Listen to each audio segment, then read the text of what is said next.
y a todas. Bienvenidos a Encanto Colombia en alianza informativa con Lati Noticias, Jornal Latino, hoy en una entrega especial con invitados especiales. Tenemos a 3 personas, yo voy a comenzar con María Elvira Caicedo Castillo. Ella es la presidente de la Cámara de Comercio Latinoamericana en Francia y es diplomada en alta dirección estratégica para el emprendimiento con los empresarios. Además, ella acompaña a todos ellos a el emprendimiento y el desarrollo de nuevas ideas. Quiero darle la bienvenida a María Elvira. ¿Cómo estás?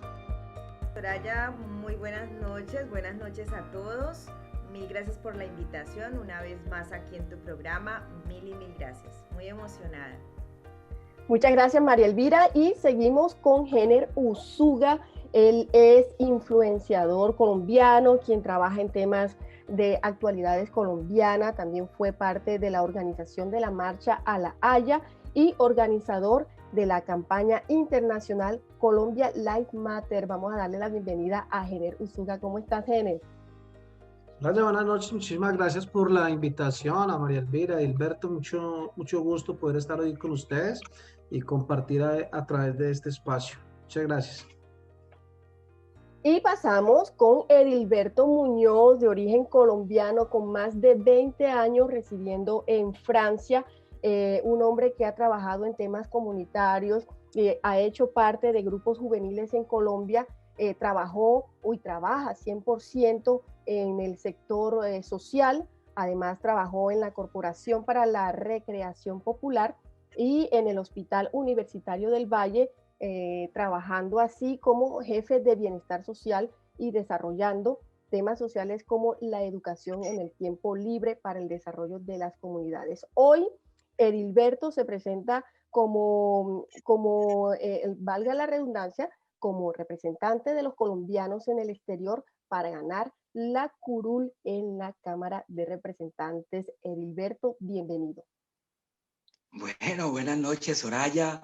Buenas noches, María Elvira. Buenas noches, Hener. Una pequeña corrección.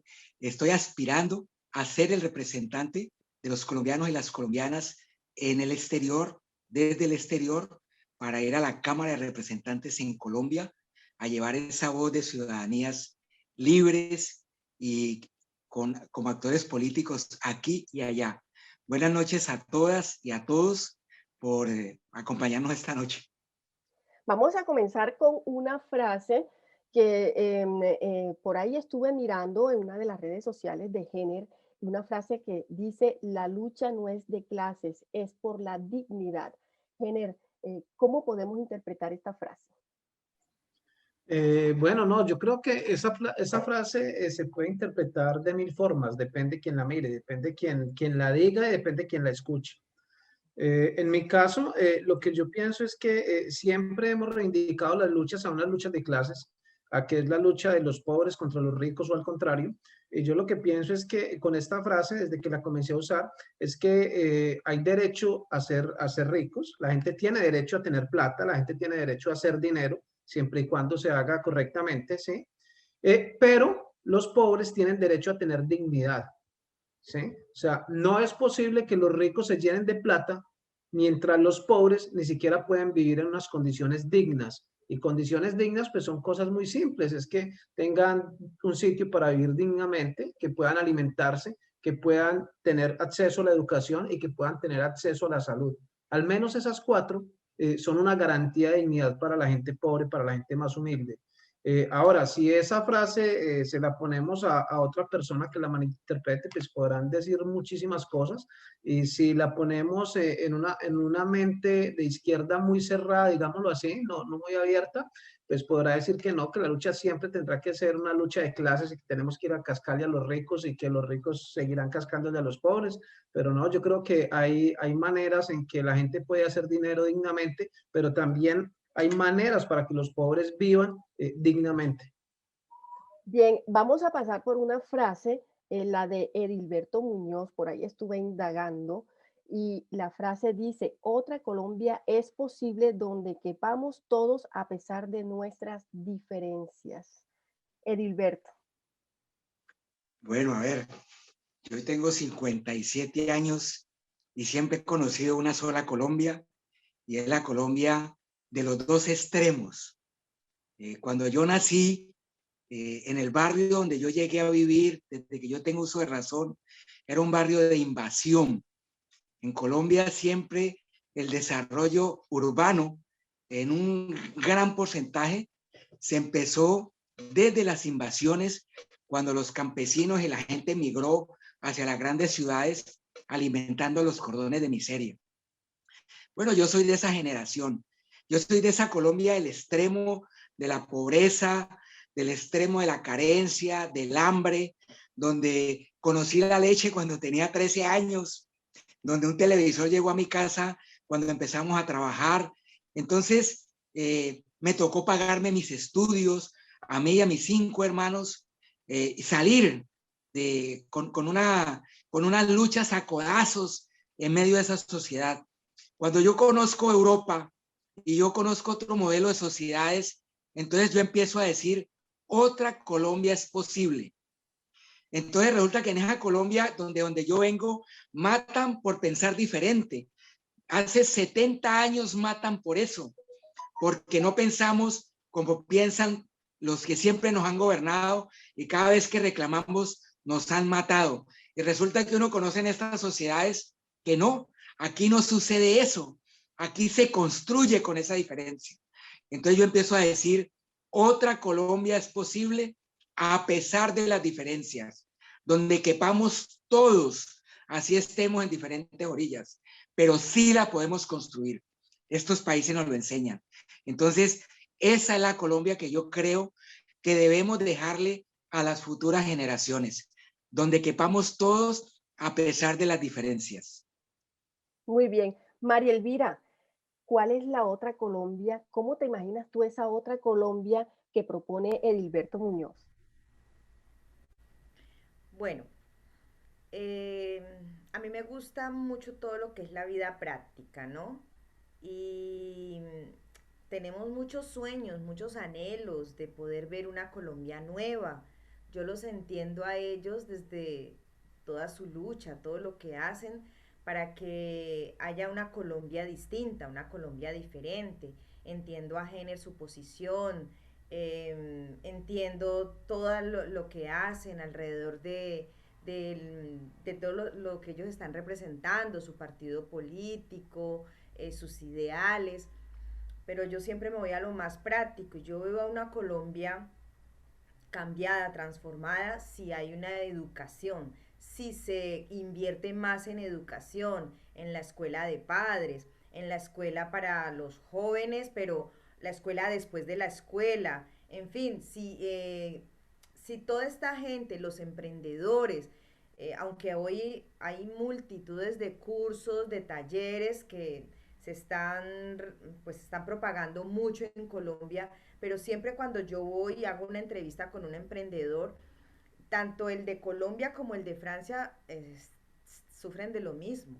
Y lo hablábamos en una entrevista pasada contigo, es la doble identidad. No son de aquí, no son de allá, viven aquí pero están allá, viven aquí, trabajan aquí y quieren devolverse porque pensaron que en un año iban a hacer casa, carro y beca. Y esa es una ilusión que se le vendió a muchos colombianos allá y que no es real, no existe el sueño americano, no existe el sueño europeo. O sea, existe mucha gente que sí gana mucho dinero con muchas ventajas, eh, pero para mí, para que Colombia sea nueva, distinta, diferente, hay que seguir invirtiendo en la educación.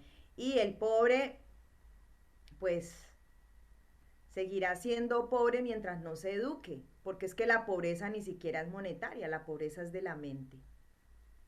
Muy bien, yo quiero hacer una pregunta para cualquiera de los que están aquí que quieran responder, y yo me imagino que van a querer responder todos, y es, la realidad de Colombia es que es un país multidiverso, una diversidad enorme, multicultural, pero a pesar de todo eso, Colombia tiene unas realidades como por ejemplo la de los falsos positivos, la de una democracia disfrazada de democracia, aunque podría ser una especie de dictadura, de falsos testigos, de casos de corrupción. Esa realidad que los colombianos están viviendo, para identificarla, hay que ser de derecha, hay que ser de izquierda para poder ver la realidad que estamos viviendo hoy en Colombia. Vamos a darle la palabra a Jenner. Bueno, vea, lo primero que hay que decir es que no hay que ser ni de izquierda ni de derecha para ver esa realidad. O sea, esa realidad hoy en el país la estamos viendo todos. Ahora, sí hay que tomar partido para poder pelear contra esa realidad para cambiarla. Porque aunque esa realidad, que es una realidad política y social del país, la podemos ver todos, pues no todos, por esa visión, realizan los esfuerzos necesarios para poder darle la vuelta de 180 grados que hay que darle a la situación. ¿Qué quiero decir con esto? Precisamente esta noche, hoy, a la 1 de la mañana hora Francia, 7 de la noche hora de Colombia, yo tengo un directo con la periodista, con una periodista de Le Parisien, ¿sí? Un directo para Colombia, donde vamos a hablar de los falsos positivos, porque esta periodista escribió un libro sobre el tema de los falsos positivos en Colombia, ¿sí? Entonces, aquí viene lo de la visión. ¿Por qué una persona que es francesa, que trabaja para un medio francés, tiene la posibilidad de escribir un libro sobre el tema de los falsos positivos, se toma el tiempo de investigar sobre lo que ocurre en Colombia, ¿sí? Y se toma el tiempo de contarlo? ¿Y por qué nosotros, que vemos también esa misma realidad, no tomamos ese esfuerzo para contar lo mismo al mundo? ¿Por qué tenemos que esperar a que sean otras personas, ¿sí? Entonces, en Colombia, ahorita que se destapó todo el tema de falsos positivos, hubo, por ejemplo, una senadora del Centro Democrático, que ella acepta que hubieron falsos positivos, pero lo que dice es lo siguiente, dice, pero las cifras están equivocadas, no son 6.000, son solo 2.000. Venga, pero es que si sean 6.000, 10.000, 20.000 o uno solo, es igual de grave. Es supremamente grave que el gobierno de la República en Colombia haya permitido que hubieran asesinado a personas inocentes para hacerlas pasar por positivos a cambio de prebendas también, porque eso era un sicariato prácticamente, un sicariato pagado, porque pagaba el gobierno 3.800.000 pesos por baja, más permisos, más vacaciones, más ascensos, más medallas, ¿sí? Entonces, todos tenemos esa capacidad de ver lo que está ocurriendo. Ahora, como la senadora del Centro Democrático, es que todos tenemos la capacidad de trabajar para que eso cambie y para que se aplique justicia sobre eso, porque sobre eso se tiene que aplicar justicia. Eso no, para eso, esto no basta solamente un reconocimiento que haga la JEP, por ejemplo, que hizo un reconocimiento ya de recalcar y de decir, no son 2.000, son 6.400 los casos de falsos positivos, pero van a aumentar porque faltan unas regiones, faltan 15 regiones todavía. O sea, que falta la mitad del país. ¿Hasta dónde vamos a llegar con esto? Entonces, esto tendría que ser un tema que hoy tocara el dolor en toda la clase política colombiana. Absolutamente en toda, en la derecha, en la izquierda, en el centro, en los que creen en Dios y en los que no. Absolutamente en toda la sociedad del país. Tendría que haber un dolor, tendría que haber luto y el país tendría que estar volcado en las calles pidiendo justicia. Pero no ocurre porque lastimosamente para que eso ocurra, pues sí hay que tomar partido.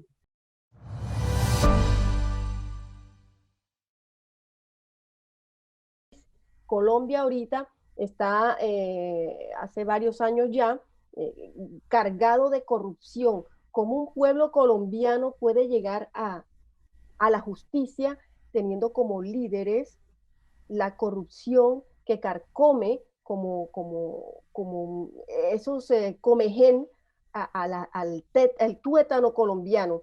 ¿Cómo podemos los colombianos pedir justicia ante tanta injusticia debido a la corrupción? Esa pregunta se la voy a hacer a Jenner, pero también se la voy a transmitir a Edilberto, que quiere representarnos a nosotros aquí en el exterior para la curul en la Cámara de Representantes. Si quieres, empiezo. Perdón, ¿puedo Bueno, a hacer una ver, pregunta? Yo también, ahí para que ustedes mismos vayan contestándola, hablando de esa injusticia. Hay un caso que vi muy de cerca y fue el de la excongresista Merlano. Es que cuando yo escuché toda la historia de ella me parecía una fantasía, decía, ¿será que sí? ¿Será que no? Ustedes también en medio de esa justicia, ya que van a responder, porque pues son las personas que más conocen a Colombia, ¿qué pasó con esta señora? ¿Fue víctima también del actual gobierno? ¿Fue víctima de esa injusticia? Gracias. bueno, a ver, yo pienso que cuando hay justicia, no puede haber justicia si no hay verdad. O sea, porque si no hay verdad, entonces detrás de la justicia colombiana se esconde una gran verdad que es la que nos han ocultado adrede siempre. ¿Cuál es? ¿Qué es lo que está haciendo que nosotros nos matemos? ¿Qué? Pues lo que ha hecho que nosotros nos matemos es la lucha por el poder y que ese poder está en manos de unos poquitos hace 200 años. Entonces, cuando en la historia de Colombia se empieza a pedir reivindicaciones para que ese poder se abra y esa sociedad se desarrolle y se democratice y todos avancemos, ese poder no lo ha querido soltar. Entonces uno ve, por ejemplo, que en Colombia los santos vienen siendo presidentes desde el siglo antepasado y los lleras. Y usted ve los mismos apellidos, ¿ya? O han evolucionado porque se han cruzado con otras familias, pero son los mismos. Y son los mismos liberales y hasta conservadores, ¿ya? En los años 40 y 50 apareció un líder que se llamó Jorge Eliezer Gaitán, un hombre humilde, abogado, que salió de las clases populares y empezó con un discurso liberal a pedir democracia en Colombia. Y los liberales, que generalmente eran la mayoría, porque reivindicaba las necesidades de los más pobres, y en cualquier sociedad los más pobres son la mayoría, incluyendo en los países más capitalistas, ¿ya? Usted encuentra que donde el liberalismo de pensamiento pidiendo reivindicaciones sociales, lo encuentra uno es en los sectores más pobres y son los más grandes. Eso es un análisis racional de un comportamiento natural de las sociedades, ¿ya?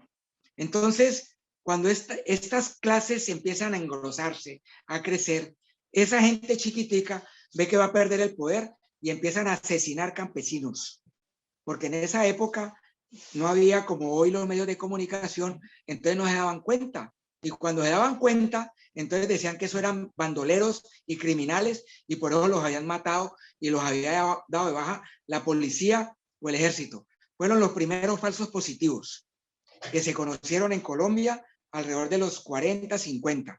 Bueno, se calcula que hubo 300.000 muertos. Después viene otro pasaje de la historia vergonzoso. En esa época eso lo lideraron los conservadores. Después viene una paz, entre comillas, y en Colombia se reparte el poder entre liberales y conservadores. No podía haber otra fuerza democrática ahí, eran solo ellos dos. Entonces, en todo ese proceso surgen los grupos guerrilleros y hacia el final de la década de los 80 se habla de un proceso de paz y se crea un partido político de esos guerrilleros, se llamó la UP. Y en esa época estaban los liberales gobernando. Y nos acabamos de dar cuenta hace muy poco en Colombia que el presidente de esa época, que se llamó Virgilio Barco, pagó a un mercenario israelí para que diseñara una estrategia y asesinaron a 7.000 militantes de ese partido político, el Partido Liberal. Y después viene el uribismo y recoge lo de los dos, lo que hicieron los liberales y los conservadores. Entonces, esa verdad, cuando la sepamos, va a haber justicia, va a haber reparación, va a haber perdón, va a haber reconciliación entre el pueblo colombiano y nos vamos a hacer la promesa de nunca más volver a repetir esa penosa historia que cargamos con tantos muertos. Entonces, hoy lo que estamos pidiendo, con todas estas verdades que todos los días aparecen, que son escandalosas en cualquier democracia, eso había hecho para que el gobierno se cayera, ¿ya? Cualquiera de los escándalos que hay en Colombia, cualquiera, es que cuando uno lo ve, cada vez son más grandes y son más impúdicos, más indecentes. María Elvira pregunta, por ejemplo, el caso de Aida Merlano. Aida Merlano era una congresista del Centro Democrático y del Partido Conservador. Era la amante de un cacique de la costa, político, ¿ya? Que la patrocinó toda la vida. Y cuando intentó torcérseles un poquito, entonces la metieron a la cárcel porque la pillaron comprando votos. Pero eso lo hacen todos. Cada 4 años lo han hecho. Por un tamal, por un ladrillo, por una teja, por 50,000 pesos. Todos lo han hecho. Duque acaba de llegar por la plata de Ñeye Hernández, un narcotraficante. 1.000 millones de pesos metió en esa campaña. ¿Ve?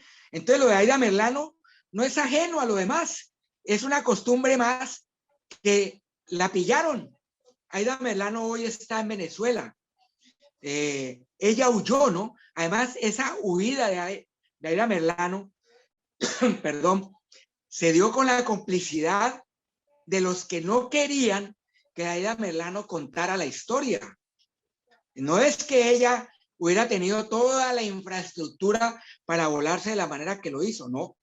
A Aida Merlano la ayudaron a volarse los que no querían, para no matarla, de que ella contara lo que ella sabe. Lo que ellos no esperaban era que ella llegara a Venezuela, y ella hoy está en Venezuela, protegida por el gobierno chavista de Nicolás Maduro. Entonces, esto es un capítulo más de todos los escándalos que hay en Colombia, inmensos, cada vez uno más grande. Mire, lo de los falsos positivos es una cosa escandalosa, pero hace 20 años habían matado a 7,000 de la UP, y hace 40, 60 años habían matado 300,000 campesinos. ¿Cuál es la diferencia entre la verdad que sabemos hoy a la de hace 40 años, 60 años? ¿Ah?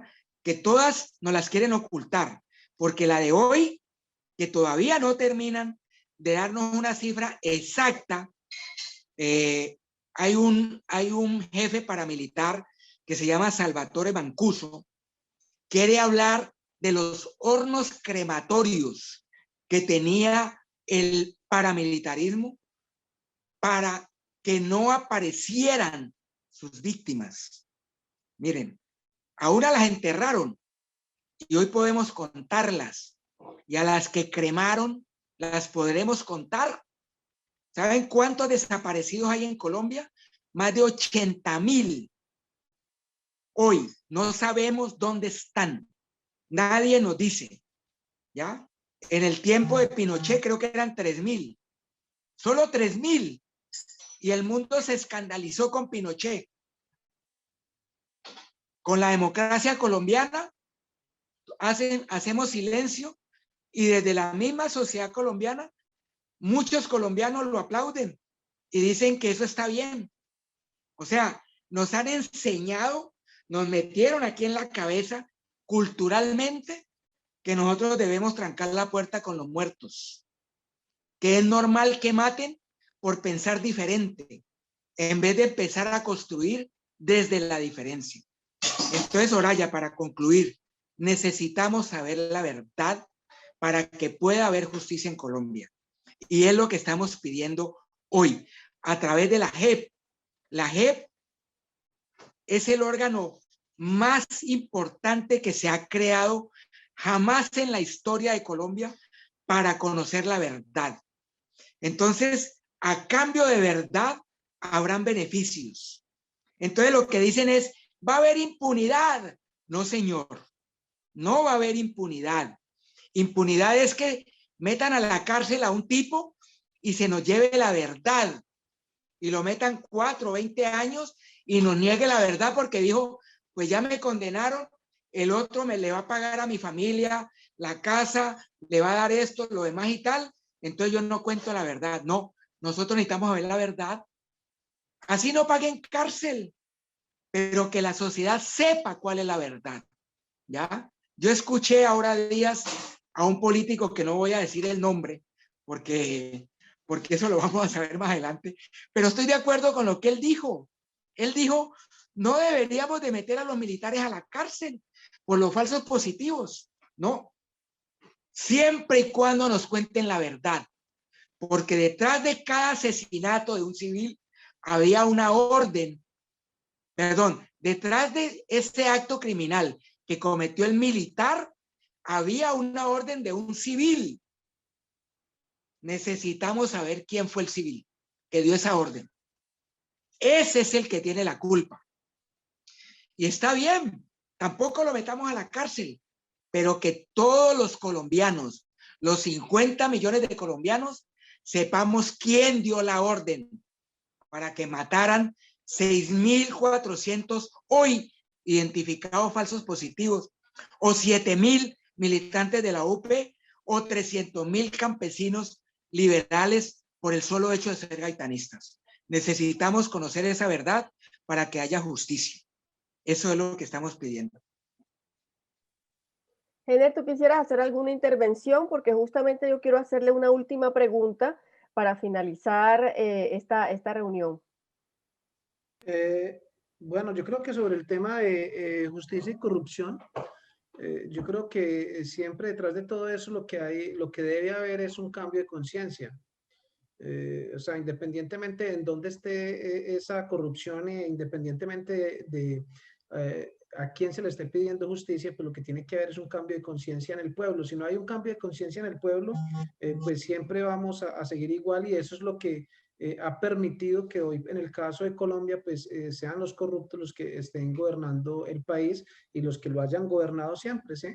Entonces, para resumir eso, hay una anécdota que ocurre mucho, y es cuando un político comienza a hacer una campaña política para cualquier cargo. Lo primero en lo que tiene que pensar es en dinero para saber cuánto le cuesta esa campaña política, cuánto va a invertir en esa campaña. Entonces, ¿acaso cree la gente que un político que tiene que invertir dinero en su campaña política podrá llegar a ser un político honesto cuando esté ejerciendo el cargo? Nunca. Él tendrá que librar esa plata, ¿sí? Entonces, yo creo que un cambio de conciencia impediría que ese político, que ese concejal, alcalde, gobernador, presidente, senador, lo que quiera que sea, llegue a un cargo. Porque un político que invierta plata en dinero en una campaña política, pues sinceramente no debe, no merita estar en ese cargo. Frente al tema de Aida Merlano, pues yo quiero hacer una aclaración. Aida Merlano era una mujer pobre, era una mujer humilde, era una mujer de barrio, ¿sí? Era una persona supremamente humilde. Solamente que un día pues conoció a un tipo, ¿sí? Un constructor y político, un cacique de la región. Se enamoraron desde muy jovencita, el señor muy mayor, que eso pues no tiene ningún problema, y este señor pues la metió en política. Cuando ella ingresa a la política, pues también tiene enemigos, ¿sí? En la política. En la última campaña que hizo, pues encuentra unos enemigos.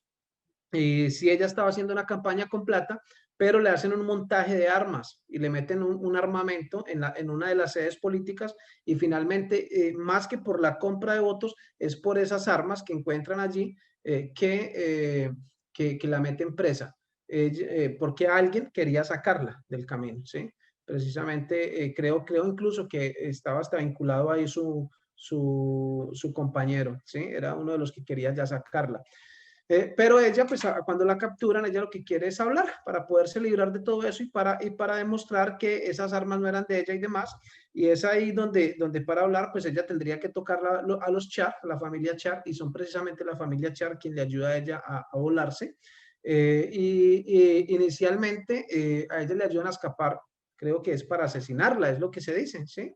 Luego ella termina en Venezuela, y estando ya en Venezuela, pues la periodista Vicky Dávila, que es la primera periodista, o la única creo, que ha podido ir a entrevistarla, pues dice que tiene las pruebas, toma toda la entrevista, pero ni publican las pruebas, ni nada de lo que ella aportó. y en esas pruebas pues ella tocaría a la familia Char y tocaría a otros clanes regionales de Colombia. Entonces la pregunta más que preguntar sobre Aida, yo creo que hay que preguntar es sobre Vicky. ¿Qué hizo la periodista Vicky Dávila con esas pruebas y con el resto de la entrevista que le hizo a ella allá mismo en Venezuela? ¿Sí? Entonces, yo creo que esas son preguntas que quedan en el aire, algún día las vamos a saber. Y bueno, yo quería hacer solamente como esas dos aclaraciones frente a eso. Muchas gracias, Ener.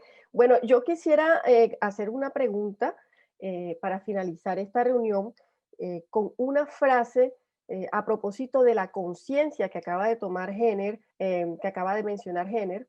El pueblo colombiano debe tomar conciencia de qué es lo que está pasando. Pero hay una frase que se aplica mucho en Colombia de manera intangible y que la gente le está viviendo y no se está dando cuenta, evidentemente, y es una frase que dice, divide y vencerás. ¿Qué opinan ustedes y cuál es el mensaje, después de su opinión, que le quieren dejar al pueblo colombiano que está en Colombia y al pueblo colombiano que está en el extranjero? ¿Quién toma la palabra? Me tiro. A ver, pues eso, el dividir es la posibilidad para mantener el monopolio en el poder. Entre más divisiones haya, pues más garantías tengo de estar ahí eterno. Y eso es lo que han hecho en Colombia también, pero ha sido un juego estratégico. Lo que pasa es que desde las fuerzas progresistas nosotros hemos caído en una trampa y eso lo acabamos de vivir en las elecciones pasadas. En las elecciones pasadas nosotros vimos que toda la derecha dividida, después de haberse tratado de ampones, de ladrones, de narcotraficantes, de bandidos, de decir que se tenían pruebas y de todos los delitos contemplados en el Código Penal, terminaron unidos en torno a la candidatura de Iván Duque. Mientras que los otros sectores, unos les dio por irse a ver ballenas y otros decidieron votar en blanco. Eso siempre ha sido una premisa, ¿no? Entre más divisiones haya, pues en el país de los ciegos, el tuerto es rey. Yo la complementaría con esa frase para terminar diciendo que hoy en Colombia no es el momento de dividir. Estamos en el momento de sumar. Y, por ejemplo, como candidato hoy, estamos diciendo y estamos proponiendo a todas las fuerzas progresistas en Colombia que nos unamos en torno a una propuesta de gobierno que incluso ya está construida, que incluso hace 4 años nos dijeron que era populista, pero hoy vemos a los que la tildaron de populista ofrecerla como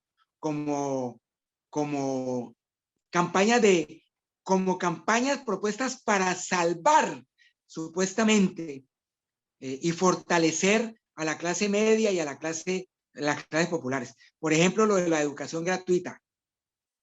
Hace 4 años no era posible. Hoy en pandemia, con menos recursos, con más desempleo, con una crisis social mucho más grande desde lo económico, entonces sí podemos hacerlo. Bueno, nos gusta que la aplaudan, porque eso quiere decir que vamos por buenas rutas. Hace 4 años hablamos de los aguacates para empezar a cambiar nuestro modelo económico y partir de un modelo agroindustrial y terminar con ese modelo de economía extractivista que parte de la extracción del petróleo y del carbón, entre otras cosas, porque es hora de empezar a pensar en las políticas de la vida y no en las políticas de la muerte, que representan esas políticas que tienen que ver con el extractivismo y con no cuidar el medio ambiente y favorecer y fortalecer el recalentamiento global. Entonces, nosotros estamos con eso. Hoy empiezan a ser también parte de las propuestas de esos gobiernos que antes nos llamaban populistas. Entonces, lo que han hecho es eso, dividir. Hoy nosotros estamos invitando a que nos unamos, a que estemos enlazados y sintonizados en torno a una propuesta viable, a una propuesta razonada, a una propuesta que no va en contravía ni atenta contra lo privado, todo lo contrario, intenta fortalecer la iniciativa privada y sí acabar con el monopolio y lo que hablábamos ahora rato de favorecer a un sector que es el que se ha apoderado de toda la economía colombiana. Entonces, la propuesta es esa. No vamos a dividir para que reinen, nos vamos a unir para que haya verdad, haya justicia, haya desarrollo, haya empleo y haya futuro del país, no para nosotros, sino para las nuevas generaciones. María Elvira, ¿qué opinas tú de esta frase, divide y vencerás? ¿Y cuál es el mensaje que le quieres dejar a la población colombiana en el extranjero y en Colombia? A mí me encantaría mucho escuchar a Jenner en su respuesta, pero también me gustaría mucho dejarlos con esta pregunta, ¿no? Que sea como la última preguntica de la noche, aunque se quedaron una cantidad, tendríamos que hacer otro programa porque seguro que el próximo va a ser en directo, seguro que lo podemos hacer en directo, pero la pregunta mía es, ¿qué opinan del flagelo que está azotando en estos momentos a París con los Malapagas? En la primera vez que me entrevisté con Jenner, quise que él opinara sobre esto porque él tiene además el testimonio desde los dos puntos de vista, ¿no? Desde el lado del que se endeuda y no puede pagar y desde el lado en que también en algún momento pues no le pagan. Entonces esa sería como también mi pregunta. Y el mensaje que siempre le dejo a la gente es aprender a negociar, negociar con sus ideales, con sus valores, aprender a negociar con la gente, porque pues no podemos andar por el mundo dividiendo, ¿no? Tendremos más vale que sumar, lo dijo Edilberto, sumar. Y si no te gustan estos ideales, pues no los vivas, pero pues no malinformar, ¿no? Bueno, Jenner, te dejo Bueno, la palabra. entonces son tres cosas. La primera es divide y vencerás. Pues yo no creo que uno divida, que uno venza a través de dividir. Yo creo que a través de dividir habrá alguien que gana, que es diferente. Ganar no es vencer, ¿sí? Entonces yo creo que esa es la primera. Y eso pues en Colombia siempre ha sido, digámoslo, como normal. Ahora la cosa es a quién dividir, ¿sí? Y quién quiere dividir y esa persona que toma la decisión de dividir, pues él enfoca esa división hacia un punto específico. O sea, no es que van apareciendo sujetos así porque sí, van queriendo dividir la sociedad. No, todo eso es un plan, ¿sí? Eso siempre funciona así. Hablemos, Jenner, desde el punto de vista político, cuando los políticos utilizan la manipulación y la mentira para dividir al pueblo colombiano y justamente mantenerlos a ellos en el poder. No, por eso, precisamente allá voy. Por ejemplo, en el caso de Colombia, hay casos en los que un político para poder llegar lo que hace es patrocinar otra campaña para que esa otra campaña salga a dividir la campaña que le hace, que está en contra de él y de esa forma poder ganar. Entonces, por eso digo, es quien quiere dividir tiene que tomar varias decisiones a quién dividir, pero no para vencer, solo para ganar, ¿sí? Entonces ahí la invitación es a que la gente se mantenga unida, sí, para vencer, porque divide y reinarás, pero únete y vencerás, ¿sí? Yo creo que esa tiene que ser la estrategia que deberíamos o deberá tomar la sociedad para frente a algunas situaciones. La otra situación, María Elvira, es que yo creo que a París no solamente tiene ese problema, yo creo que en París hay muchos problemas. O sea, si hablamos socialmente frente al tema de latinos y de la migración en Francia, pues yo creo que hay muchos problemas y que muchos problemas de abuso que han sido permitidos, ¿sí? Entonces, no solamente es los que no pagan, que ahí hay dos situaciones, y una es los que no pagan porque se quieren dar lujos, porque se quieren llenar de bienes, ¿sí? Porque se van de vacaciones, porque se compran el mejor carro, la mejor moto, ¿sí? Yo creo que esa es una situación. Y otra situación es el tema, por ejemplo, de los que se quiebran. ¿Quién cubre las deudas de los que se quiebran? O sea, esa es una pregunta. ¿Quién cubre las deudas de los que se quiebran? Porque cuando una empresa se quiebra, legalmente no tendría por qué responder. Legalmente la empresa se quiebra, se va a la bancarrota y las deudas se quedan. Pero es que el caso en París es diferente, porque es que en París la mayoría de los patrones ni siquiera tienen papeles. La mayoría de los patrones ni siquiera tienen empresa y eso lleva a otro flagelo. Es quienes montan empresa para abusar de los que no tienen empresa. Y de eso nadie dice nada, y eso nadie lo discute. Y que en la mayoría son dos cosas, porque abusan de los que no tienen papeles y empresa, pero también desfalcan al Estado, porque la única forma de hacerlo es no pagar la TVA, ¿cierto? Entonces, eso es otra cosa. Otra cosa, un tercer flagelo, es los que no tienen papeles, pero además no tienen un tipo de conocimiento que les permita acercarse a los organismos del Estado para hacer sus vueltas normales, pero terminan pagando a unas personas que ya saben eso, ¿sí? Y pagando unas cantidades de dinero muy altas por cualquier vuelta. Y ese es otro flagelo, ¿sí? Entonces, frente al que usted me pregunta particularmente, entonces, cuando hablamos la primera vez, yo le dije, yo de eso puedo hablar abiertamente y tranquilamente porque es que yo he estado en las dos. Yo he estado en las que cuando llegué aquí no me pagaron y también he estado en las que cuando me quebré me quedé sin pagar. He hecho parte de las dos. ¿Y por qué tendría yo que esconderme por deber plata? ¿No? Yo quedé debiendo plata, nunca me fui de París, nunca me salí de las redes sociales. Al contrario, como fue precisamente cuando se dio toda la pandemia, pues aproveché ese tiempo para crecer más en redes sociales. Y siempre he estado ahí. Y siempre he estado ahí. Y tuve que vender propiedades en Colombia para poder pagar. Tuve que vender propiedades en Colombia para poder pagar. Todavía me falta un poquito, porque todavía me falta un poquito. Pero es muy poquito ya, gracias a Dios. Pero trabajando he estado ahí. Entonces, vuelvo a lo de ahorita. Cuando una empresa se quiebra, no tiene que pagar. Pero como los que nos quebramos acá muchas veces somos gente sin papeles, gente sin empresa, que hemos tenido que pasar por otras empresas que se nos llevan la plata también, ¿sí? Entonces, cuando nos quebramos, pues sí tenemos que pagar. Ahora, ¿cuáles son los casos de los que se han quebrado y los que no? Eso yo no lo conozco, no lo sé. Ni lo conozco ni lo sé. Hablo por mi caso, hablo por mí. ¿Sí? Hablo por mi caso, por mí.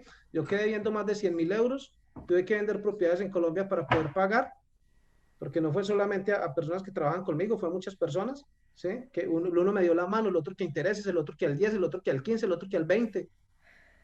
Y es que eso no es un flagelo también de abuso sobre la sociedad colombiana que está acá en París. Sí.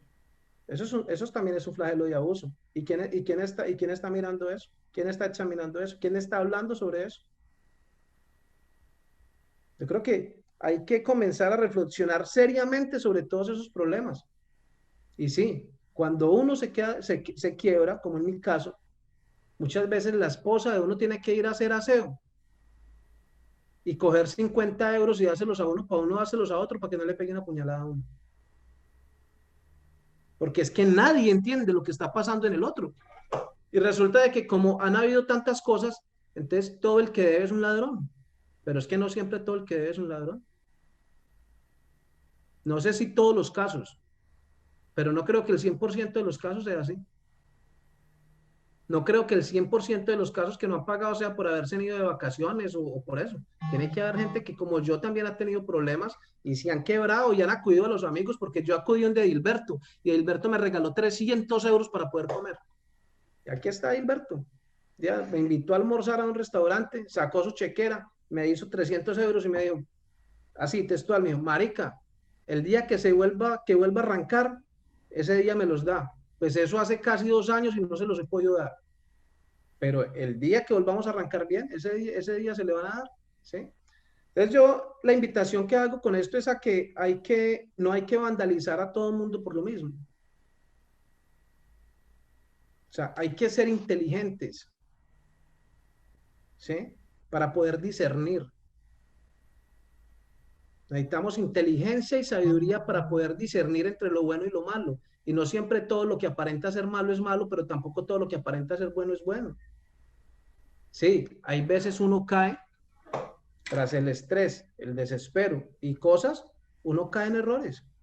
Como decir, sí, en un mes, en 2 meses, en 3, y pasa ese tiempo y no alcanzó porque se equivocó, porque las cuentas no le dieron, porque pasó otra cosa, porque llegó otra pandemia, ¿sí? Yo me quebré a los 3 meses, 3, 4 meses, comenzaron los 2 meses que no se pudo trabajar por el tema de los chalecos amarillos, arrancamos otra vez, inmediatamente llegó la pandemia, todo se paró y apenas estamos comenzando. Entonces, en esos lapsos de tiempo hay errores de decir sí se puede y resulta que no se pudo. Ahora, ¿cuántos están pasando por la misma situación o cuántos no? ¿Sí?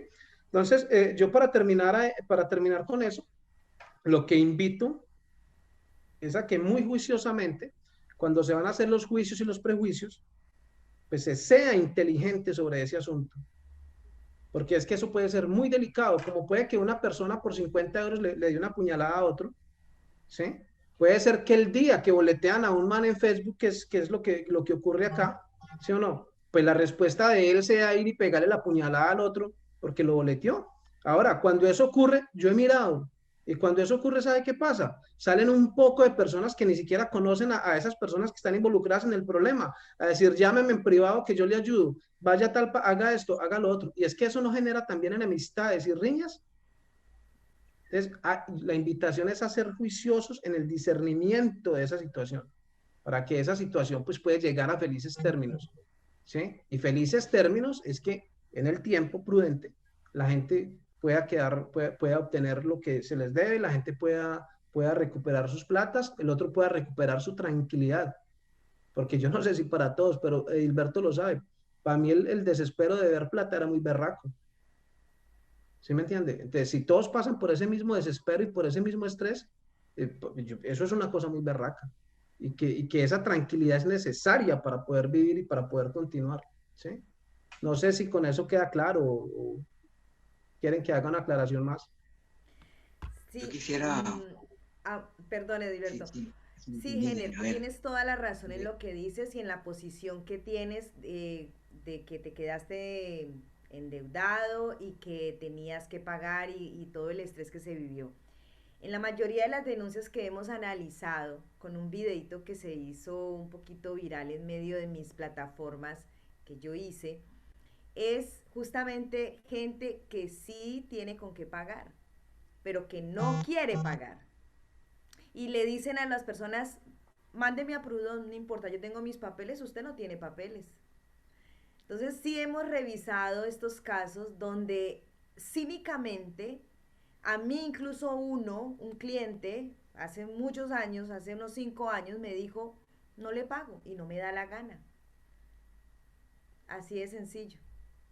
Usted es la legal, yo no tengo papeles. Ahí fue al contrario, él no tenía documentos. Dijo, pero usted es la legal, usted verá. Entonces, ¿ves? Si hay muchas situaciones en las que cuando la gente denuncia en las redes sociales es que ya están desesperados, porque esta gente se les esconde, porque no les pagan, porque no les quieren pagar, mandan a las esposas a hacerse la liposucción, en los restaurantes hacen miles y miles de compras, tienen casa, carro, tienen de todo, pero a la final no le pagan a esta pobre gente. Y también está la otra parte del empleado que no sabe hacer nada, porque también nos ha pasado, yo también tengo empresas de construcción, y uno pone los avisos en Facebook y llegan y a trabajar que necesitan sobre todo en el verano, pintores, masonería, bueno, y llegan y ¿cuánto le cobran a uno? A 100 euros el día en pleno verano. 120, 150 nos cobró el año pasado un señor que decía ser pintor. Trabajó 4 días, no hizo nada, no sabía, pero hubo que pagarle. Entonces, ¿qué hacemos también con eso? De eso tampoco no se habla, ¿verdad? Y habría que hacer muchos programas para poder hacerle entender a la gente que no solamente No se paga cuando es que no se tiene plata, es que también cuando el otro también hizo un mal trabajo. Entonces, bueno, pero a nosotros sí nos tocó pagar, Edilberto. Edilberto. No, a ver, yo quiero invitarlos a estas reflexiones. A ver, yo soy empresario también. Eh, Hoy me quiero retirar porque creo que quiero hacer otras cosas. Y yo entiendo mucho la situación de género y lo voy a anotar, se me ha olvidado. Mentira, esa era una chanza. A ver, yo pienso que todo, hay algo que une todo eso, y es la ilegalidad. Se dice que la migración es la esclavitud del futuro, porque el que llega emigrado a un sitio donde no conoce a nadie, donde no habla el idioma, está expuesto a lo que sea. Entonces, esa ilegalidad lo pone en una situación de vulnerabilidad por donde sea, por donde se meta. O sea, desde la fuerza laboral, si la alquila su mano de obra, o si como en el caso de Jenner, es más arriesgado y se mete en un proyecto emprendedor. Eso es durísimo, porque pues, en el caso de Jenner, si Jenner hubiera estado en un estado de regularidad, el Estado lo había protegido. Hay pólizas de aseguranzas y esos trabajadores de alguna manera le van a responder por sus prestaciones y todo, porque eso lo prevé la ley. A mí lo que siempre me ha cuestionado es que no le paguen a un trabajador. Eso sí, siempre me ha descompensado y eso no solo pasa aquí en Francia, ¿no? Eso pasa en toda la migración mundial. Eso lo vemos en Estados Unidos, en Australia, en España, donde haya migrantes. Y no importa de dónde vengan, donde llegan son explotados. Abusan de la condición de ilegalidad. Pero yo sí quiero mandar un mensaje aquí en Francia, especialmente aquí en Francia. Hay algo que yo aprendí hace muchísimos años y es que uno nunca debería esconderse a una deuda, porque el que sabe lo que debe, sabe lo que tiene. Eso me lo enseñó mi padre, que era un emprendedor natural. Mi papá toda la vida trabajó por cuenta de él y mi papá todos los sábados iba a pagarle a sus trabajadores. Y muchas veces me tocó verlo quedarse sin un peso. Y él me decía, yo tengo que responderles a ellos porque gracias a ellos es que yo gano. ¿Ya? Y el lunes mi papá tenía plata y le estaba prestando a sus trabajadores que hacía 2 días les había pagado. Y siempre me dijo eso. ¿Ya? Entonces, el que no le quiere pagar a un trabajador teniendo la plata en el bolsillo, yo no quiero ponerle el adjetivo calificador, pero yo sí sé que la ley aquí en Francia, por muy indocumentado que esté el individuo, lo va a proteger y va a hacer que ese tipo que le está robando su plata le pague. Y entre otras cosas, lo va a penalizar y lo va a penalizar muy duro. Yo conozco muchos casos de patrones de ese tipo que se han creído muy avispados y esto los han ido a denunciar, entonces les ha caído muchas cosas. Mire, primero, los han sancionado por tener trabajo disimulado no declarado. Segundo, los han sancionado por dar trabajo a personas ilegales, porque eso aquí es un delito, ¿ya? Y empiezan a sumarle, ¿no?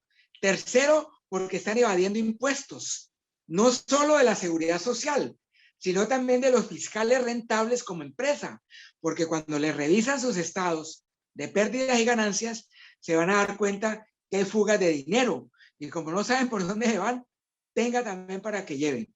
Entonces yo más bien invito, yo pienso que conciliando uno puede solucionar todos los problemas. Entonces, a esos patrones que también los conozco, que les gusta hacerle eso a los trabajadores, pues, hombre, deberían de cambiar el chip si es que todavía no les ha tocado, porque les puede tocar. Que esos a los que les están robando, porque es un robo, ¿ya? Y están haciendo esclavitud, es un delito.